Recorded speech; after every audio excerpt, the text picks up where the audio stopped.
জাহাঙ্গীরনগর বিশ্ববিদ্যালয় কেন্দ্রীয় ছাত্র সংসদ জাকসু নির্বাচন অনুষ্ঠিত হবে বৃহস্পতিবার।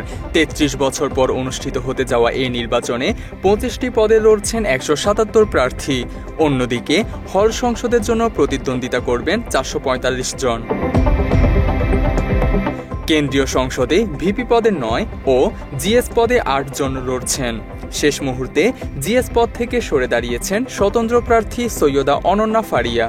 অন্যদিকে হাইকোর্টের আদেশে প্রার্থিতা ফিরে পাওয়ার পর চেম্বার আদালতের রায় স্থগিত হওয়ায় নির্বাচনে অংশ নিতে পারছেন না সম্প্রীতির ঐক্য প্যানেলের ভিপি প্রার্থী অমর্ত্য রায়। এবার জাকসু নির্বাচনে ভোটার সংখ্যা ১১,৯১৯ জন। মাত্র ৩০% টাকায় জমির মালিক হয়ে নতুন বাংলাদেশের গড়ে তোলার স্বপ্ন দেখা বাংলা বসতি। নির্বাচন কমিশনের তথ্য মতে জাকসু নির্বাচনে বিভিন্ন হলে ২২৪টি বুথ বসানো হয়েছে। ব্যালট পেপারে টিক চিহ্নের মাধ্যমে ভোট দিতে হবে ভোটারদের।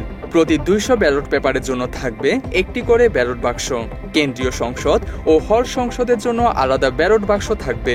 সুষ্ঠুভাবে নির্বাচন পরিচালনার জন্য ৬৭ জন পোলিং এজেন্ট এবং ৬৭ জন সহকারী অফিসার উপস্থিত থাকবেন, যাদের প্রত্যেকে বিশ্ববিদ্যালয়ের শিক্ষক।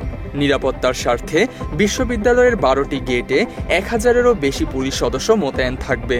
ভোট কেন্দ্রে থাকবে আনসার সদস্যরাও। তানজিম হাসান, বাংলা এডিশন।